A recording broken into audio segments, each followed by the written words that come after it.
3월 27일 오후 예배를 다 같이 드리겠습니다. 사도신경으로 우리의 신앙을 고백하겠습니다. 전능하사 천지를 만드신 하나님 아버지를 내가 믿사오며 그 외아들 우리 주 예수 그리스도를 믿사오니 이는 성령으로 잉태하사 동정녀 마리아에게 나시며 본디오 빌라도에게 고난을 받으사 십자가에 못 박혀 죽으시고 장사한 지 사흘 만에 죽은 자 가운데서 다시 살아나시며 하늘에 오르사 전능하신 하나님 우편한 자 계시다가 저리로서 산 자와 죽은 자를 심판하러 오시리라.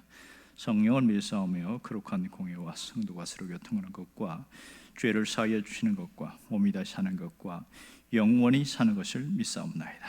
아멘. 찬송가 260장 찬송하겠습니다.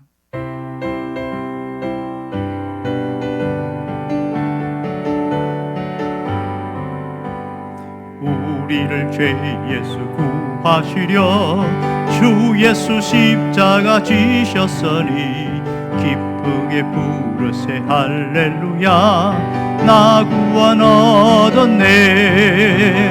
찬송하세 찬송하세 주님 나를 구하셨네. 찬송하세 찬송하세 주가 구원하셨네.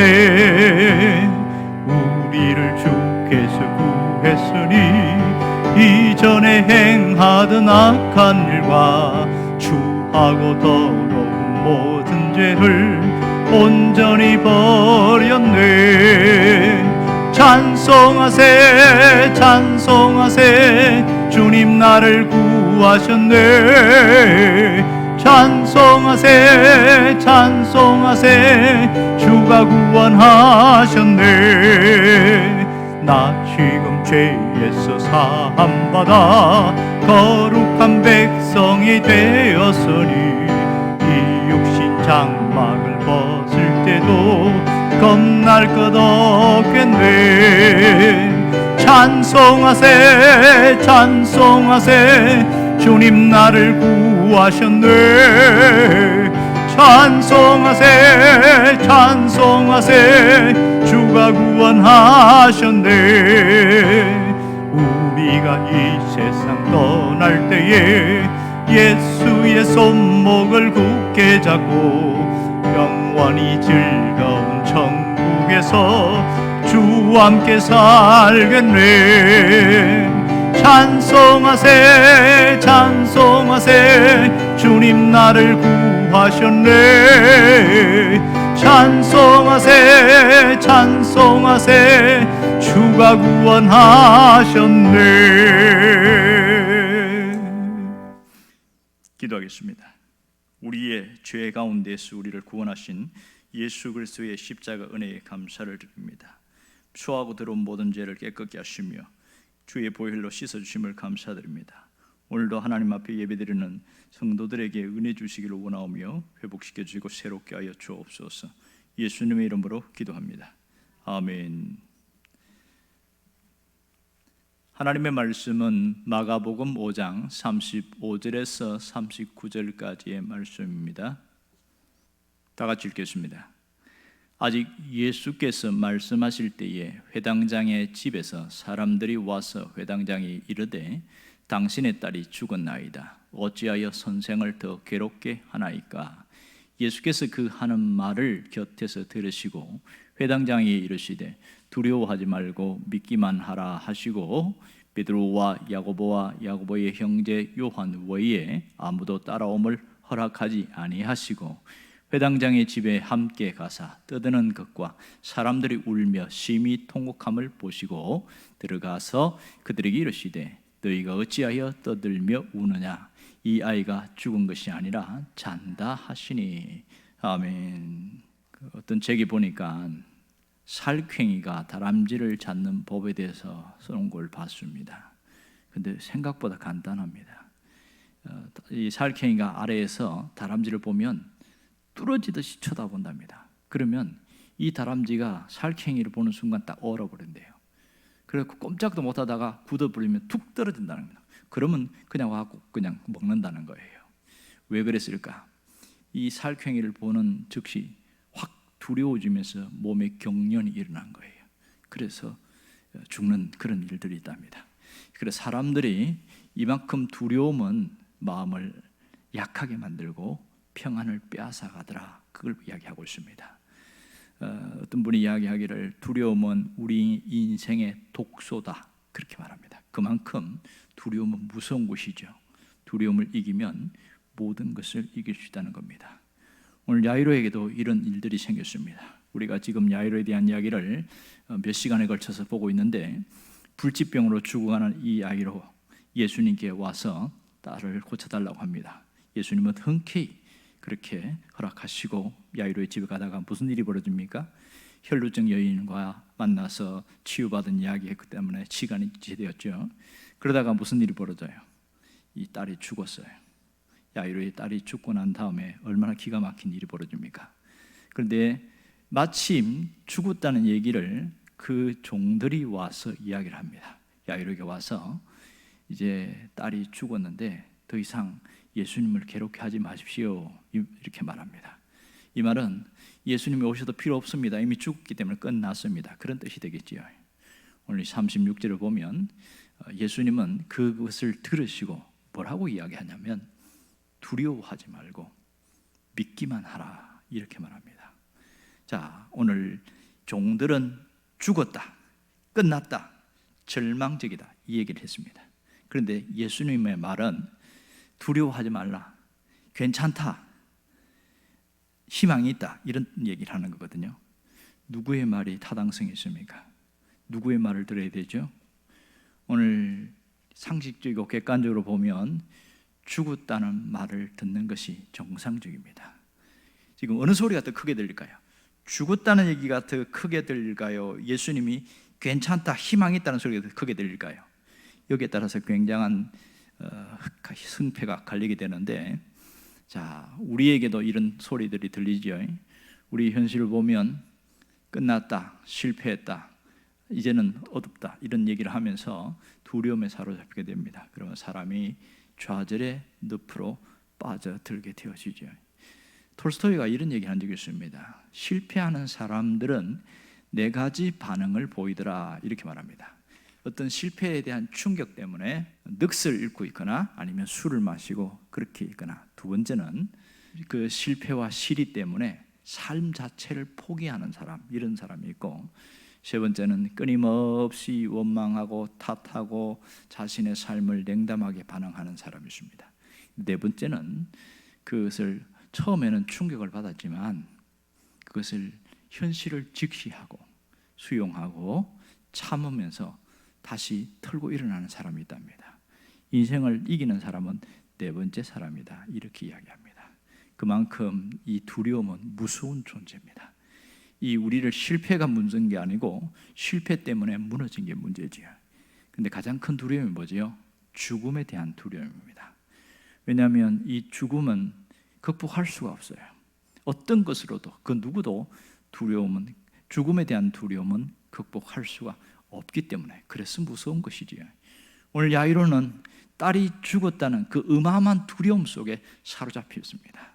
그런데 여기에서 두 개의 소리가 들립니다. 하나는 죽었으니까 끝났습니다, 이제는 절망적입니다, 이 종들의 소리와 두려워하지 말라, 믿기만 해라 하는 주님의 소리가 서로 반응하고 있습니다.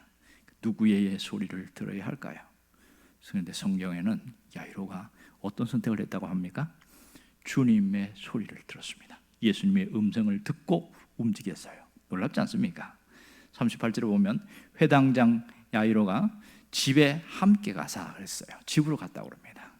이 야이로가 어떻게 두려움을 극복했을까? 야, 이게 신기합니다. 36절에 보면 두려워하지 말고 믿기만 하라는 그 말씀, 그 주님의 음성을 전적으로 믿고 전적으로 받아들인 겁니다.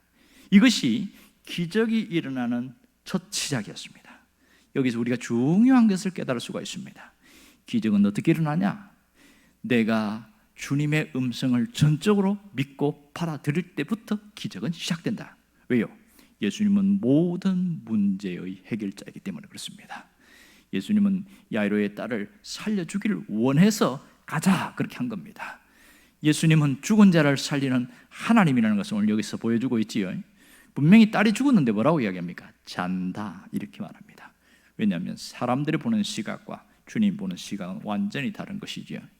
야이로는 자신의 문제를 해결할 수 없었습니다. 그러나 그 문제를 해결하려고 하는데 딱 부딪히는 장벽이 뭐예요? 끝났다는 소리입니다. 절망적인 소리입니다. 여러분, 문제 해결을 하려고 하는데 가로막는 것이 여러 가지가 있지만 가장 큰 것은 절망의 소리요, 두려움을 주는 소리입니다. 이 세상에 보면 소리는 언제나 우리에게 위협과 두려움을 줍니다. 그러나 예수님의 음성은 우리에게 희망과 소망을 줍니다. 사람의 소리를 듣지 말고 주님의 음성을 들을 줄 알아야 그것이 지혜로운 사람입니다. 오늘 여기서 무슨 얘기를 하고 있습니까? 우리가 세상을 살면서 두 종류의 소리가 언제나 들리고 있습니다. 세상의 소리와 사람의 소리가 들립니다. 이렇게 들을 때에 누구의 소리에 귀를 기울이고 누구의 소리에 더 집중하느냐에 따라서 그 사람이 달라집니다. 사람의 소리에 반응하면 거기에 따라가게 되어지고 주님의 음성에 반응하면 거기에 가게 되어집니다. 중요한 것은 주님의 음성은 우리를 살리는 소리입니다. 소망이 있습니다. 너는 할 수 있어. 너는 될 거야. 이길 수 있어. 이런 얘기 되겠지요. 이런 주님의 음성을 듣고 주님의 음성을 붙드는 사람은 어떨까요? 저 사람 저러다가 쓰러져 죽을 것 같은데 다시 그 자리에서 살아납니다. 누구의 음성을 듣는가가 대단히 중요합니다. 여기서 우리가 무슨 결단해야 돼요? 우리를 두렵게 하는 사람의 소리에 귀를 기울이지 않아야 됩니다. 세상의 소리, 낙심의 소리, 절망의 소리는 차단해야 이길 수가 있다. 이걸 이야기합니다. 지금 우리가 사는 세상을 보면 수많은 소리들이 들리고 있어요. 소리의 홍수에 빠져 있습니다. 온갖 메스큰과 주변에 들려오는 소리를 보면 마치 소리 소음인 것처럼 들립니다. 이때에 누구의 소리에 귀를 기울이는가 대단히 중요한 것이죠. 똑같은 사람도요, 어떨 때는 기분 나쁜 소리 할 때가 있고 어떤 때는 듣기 좋은 소리 하는 사람이 있습니다. 그런데 내 감정보다 더 중요한 것은 상대방이 하는 말이 살리는 소리인가, 죽이는 소리인가, 격려하는 소리인가, 상처받게 하는 소리인가 대단히 중요합니다. 여러분, 현실은 살리는 소리보다 죽이는 소리가 훨씬 많습니다. 사람들이 함께 모이면 세상에서 그 사람 칭찬하고 그 사람을 인정하는 말보다는 뒷담화하는 말이 훨씬 많습니다. 그게 재미있거든요.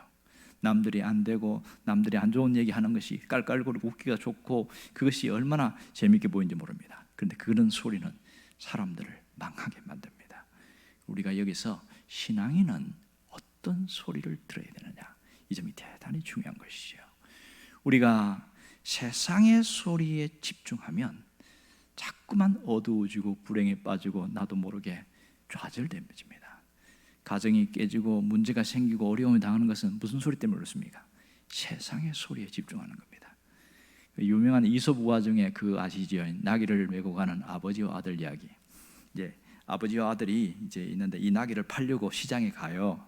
그래서 이제 나귀를 이제 목을 이렇게 매 가지고 걸어서 가니까 이분께서 뭐라고 그러냐면, 아니 왜 나귀를 그냥 걸려서 가냐고, 타고 가야 마시지. 그렇게 이야기하는 거예요. 그래서 나이 든 사람이, 이 사람아 다리도 성하지 않은데 그 나귀를 왜 걸리냐고, 타고 가야지. 그래서 이제 아버지가 타고 아들은 이제 그 고삐를 잡고 가는 거예요. 그랬더니 같이 가니까 이 옆에 아주머니들이 또 한번 가니까, 세상에 저렇게 이 어린 아들이 얼마나 다리가 아프겠냐고, 아들이 나귀를 타고 가야지 아버지가 타고 가서 되겠냐고. 그 말 듣고 다시 아버지가 내려가지고, 야 네가 타라, 네가 타야 되는가 보다. 그렇게 갔어요. 가다 보니까 이제 노인들이 본 거예요. 저런 부려박심한 놈이 어디 있냐고. 세상에 부모가 이걸 타야지. 그러니까 이러지도 못하고 저러지도 못하고, 그러니까 깨어낸 게 뭔지 아세요? 이만한 막대기 갖고 나귀를 묶어가지고 앞뒤로 메고 가는 거예요. 시장의 팔로. 이게 무슨 웃기는 얘기를 하냐면, 옆에 주변의 소리에 민감하면 자기 생활이나 삶이 흔들린다는 거예요. 그래서 우스꽝스러운 소리, 그런 얘기가 있다는 거예요. 얼마나 참 웃기는 얘기입니까? 여러분, 지금 우리가 듣는 소리에 대한 분별이 필요합니다. 분별, 내가 듣는 소리를 잘 구별할 수 있어야 됩니다. 우리가 어느 소리에 더 민감합니까? 안 좋은 소리, 나쁜 소리에 훨씬 민감해요. 그런데 이 소리에 어떻게 판단하고 반응하느냐, 거기에 따라서 내일의 삶이 달라지는 것을 잊지 말아야 합니다. 여러분, 믿음이 있다는 것은 뭘 갖고 알 수 있습니까? 내가 어떤 소리를 듣느냐, 그걸 보고 판단하는 거죠. 믿음의 사람은요, 두려움의 상황 속에서 거기에 매몰되지 않아요. 왜 그래요? 내가 이 죽음의 소리, 절망의 소리, 낙심의 소리에 귀를 기울이지 않기 때문에 그렇습니다. 현실은 두려워할 일이 너무 많습니다. 걱정, 근심이 끊어지지 않습니다. 그러나 두려움은 환경의 문제가 아니라 믿음의 문제라는 것을 알아야 합니다. 현실이 나를 두렵게 하고 무섭게 하고 불안하게 하는 건 맞아요. 하지만 믿음의 사람은 거기에 사로잡히지 않습니다. 왜 그래요? 믿음으로 모든 두려움을 이길 수 있기 때문입니다. 내가 나쁜 소리를 차단하고 하나님의 말씀, 주님의 음성을 귀를 기울이기 시작하면 달라지기 시작합니다. 이 제자들도 그런 일들이 있었지요. 똑같은 환경의 위기 속에서 어떻게 반응하냐에 따라서 결과가 확연하게 달라진 겁니다. 우리가 지난번 마가복음 보면서 예수님과 함께 갈릴리 바다를 건너갈 때에 예수님이 너무 피곤해갖고 뱃머리 고물에서 주무시고 계시잖아요. 그때에 막 배가 막 뒤집히고 막 물이 들어오고 이런데 예수님이 일부 안 일어나시는 거예요. 근데 제자들이 막 죽었다, 끝났다, 야 우리 여기서 죽겠다, 그렇게 하면서 예수님을 흔들어 깨우면서 예수님 지금 뭐 하십니까? 우리가 죽게 됐습니다. 그때 엄청나게 혼냈지요. 엄청나게 혼을 냈습니다. 왜 그렇습니까? 현실과 환경에 반응하면서 정작 주님이 함께 있다는 것에 대해서 싹 인식이 사라져 버렸어요. 그리고 거기에 두려움에 사로잡혀 버리니까 무너지게 된 것이죠. 여러분, 하나님을 전적으로 의지하는 성도들은 환경에, 두려움에 빠지지 않습니다. 문제나 환경에 거기에 주저앉는다는 것이죠. 우리가 참 중요한 것은 밖에서 들려오는 소리를 잘 분별할 수 있어야 됩니다. 그 소리가 나를 죽이는 소리인지 나를 살리는 소리인지 여기에 대해서 분별이 있어야 됩니다. 끝났다, 안 된다, 망한다, 그런 소리들은 나를 죽이는 소리입니다. 그러나 괜찮아, 하나님이 계시니까 희망이 있어, 우리는 살 수 있어, 그런 소리는 살리는 소리지요. 내가 어느 소리에 더 귀를 기울일 것인가, 그것에 따라서 믿음의 정도가 달라집니다. 여러분, 현실보다 더 중요한 것은 하나님의 소리입니다. 하나님의 음성이에요. 상황이나 환경보다 더 중요한 것은 하나님의 말씀의 소리입니다. 여기에 더 귀를 기울이고 더 집중하고 이것을 선택하면요, 아무리 어려운 위험 속에, 위기 속에서도 살아납니다. 구약에 이런 사람이 있었습니다. 구약의 유다 왕 중에 여호사밧이라는 왕이 있는데 역대하 20장에 보면 이런 일이 있었어요. 마온과 암몬과 모압, 이 세 개 나라의 연합군이 어마어마한 숫자를 이끌고 유다를 침공해 왔어요. 비상사태죠. 세상에 연합군들이 쳐들어왔으니 이거 어떻게 이깁니까?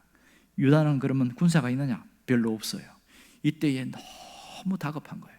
여호사밧이 뭐였냐면 하나님 앞에 가서 하나님이 이런 위기 상황에 어떻게 해야 됩니까? 하나님 어떻게 해야 됩니까?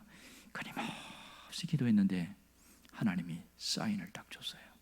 사인을 줬어요. 그 다음에 여호사밧이 뭐 했는 줄 압니까? 전쟁하러 가는데 앞에 그 노래하는 사람들 성가대 있죠. 가운을 입혀가지고 이 창을 든, 이 칼을 든 군인들 앞에 세워가지고 가운 입혀갖고 거기서 사냥을 하면서 가는 거예요. 이게 지금 행진이요, 전쟁이요, 희한한 일을 하고 있는 거예요. 희한한 일. 왜 우스꽝스러운 이런 행진을 했을까? 여호사밧은 하나님의 음성을 듣고 그 음성에 믿음으로 반응했기 때문에 이러한 일을 할 수 있었습니다. 뭐라고 그랬냐면 너는 오직 나만 찬양하고 나만 경배하라. 그러면서 내가 너를 책임질 것이다. 이 군사들을 책임질 거다. 그런 하나님의 메시지가 있었단 말이에요. 그랬더니 그럴 것 같으면 하나님 찬양하면 되겠네. 그럼 전쟁이 칼이 문제가 아니고 그냥 하나님을 높이는 찬양하자 그렇게 해서 성가대 세웠는데 진짜로 하나님이 확 쓸어버린 거 있지요. 어마어마한 그 일들이 일어났습니다. 왜 성경에 이런 사건을 우리에게 들려주고 있을까요? 그것은 주변의 소리, 환경의 소리, 사람의 소리에 차단하고 하나님의 음성만 들으려고 해야 된다는 겁니다. 살려고 하면 하나님의 음성에 집중할 수 있어야 됩니다. 누구처럼요? 여호사밧처럼 말입니다. 여호사밧처럼 하나님의 음성에 집중하면 절대 절망 속에서도 하나님이 절대 희망을 갖게 만듭니다. 이것은 단순한 그냥 무모한 몸짓이 아니라 신앙 고백의 행동이라는 것을 알아야 합니다. 오직 하나님의 소리에 집중하게 될 때 달라지는 게 뭔지 아세요? 우리 마음의 불안과 두려움과 어두움이 먼저 떠나가기 시작합니다. 하나님의 소리에 집중하기 시작하면 세상의 소리가 자꾸만 멀리 느껴져요. 그리고 내 안에서 희망의 소리가 들리기 시작하고, 그리고 기도해도 뭐가 생기냐면 확신이 생기고 앞에 나가도 담대함이 있어요. 현실은 똑같아요. 그런데 뭐가 달랐냐? 처음에는 벌벌벌 떨고 두렵고 불안하고 막 가슴이 콩닥콩닥 뛰고 이랬다면 확신이 생기니까 담담한 거예요. 마음이 편안한 겁니다. 그러니 잠도 편히 잘 수 있고 기도 나와서 확신 있게 기도할 수 있고, 이게 얼마나 중요한지 몰라요. 하나님의 소리를 잘 듣는 것이 우리가 이기는 방법입니다. 사람의 소리를 차단하는 것이 우리가 이길 수 있는 능력입니다. 오늘 우리에게 필요한 것은 무엇일까요? 소리에 대한 분별력과 결단력이 있어야 됩니다. 어떤 소리에 반응해야 되는지 그것을 잘 판단하고 선택하는 일이 대단히 중요합니다. 중요한 것은 세상의 소리에 흔들리지 마시기 바랍니다. 하나님의 소리에 집중하기를 바랍니다. 사람의 소리에 무너지지 않기를 바랍니다. 힘들어도 하나님의 음성에 귀를 기울일 수 있기를 바랍니다. 하나님의 소리, 하나님의 음성에 반응하면 우리의 삶은 확연하게 달라집니다. 오늘 야이로 사건을 통해서 뭘 보여줄까요? 죽은 것이지만 주님이 가시면 죽은 것도 살아난다. 내 삶에 죽어가고 있는 모습에서도 주님이 역사하시면 살아나는데 그 과정 속에 뭐가 있어요? 잘 들을 수 있어야 돼요. 잘 분별할 수 있어야 돼요. 하나님의 소리를 잘 들을 때에 내 신앙은 견고하고 견실하게 세워질 수 있습니다. 여러분들이 이런 사람 되기를 주의 이름으로 축원합니다. 기도하겠습니다. 살아계신 하나님 아버지, 우리 가운데 역사하심을 감사하며 하나님의 능력과 권능으로 역사하시고 새롭게 하시기를 원합니다. 하나님, 야이로는 죽었다는 사람들의 소리에 귀를 기울이지 않고 두려워하지 말고 믿기만 하라는 주님의 음성에 귀를 기울였습니다. 그랬더니 죽었던 딸이 살아나는 어마어마한 기적이 일어났습니다. 우리는 이 세상에 살면서 끝났다, 죽었다, 안 된다 하는 수많은 소리들이 우리를 괴롭히고 마음을 어지럽히고 있습니다. 그러나 주님은 그 속에서도 희망이 있다고, 살 수 있다고, 일어날 수 있다는 음성의 말씀이 있는 줄 압니다. 우리가 이 말씀에, 이 음성에 귀를 기울이고 집중할 수 있기를 원합니다. 그래서 주님이 원하는 믿음의 사람으로 세워지게 하여 주옵소서. 예수님 이름으로 기도합니다. 아멘. 주기도문하겠습니다. 하늘에 계신 우리 아버지여, 이름이 거룩히 여김을 받으시오며 나라가 임하시오며 뜻이 하늘에서 이루어진 것 같이 땅에서도 이루어지이다. 오늘 우리에게 일용할 양식을 주시옵고 우리가 우리에게 죄 지은 자를 사하여 준 것 같이 우리 죄를 사하여 주시옵고 우리를 시험에 들게 하지 마시옵고 다만 악에서 구하시옵소서. 나라와 권세와 영광이 아버지께 영원히 있사옵나이다. 아멘.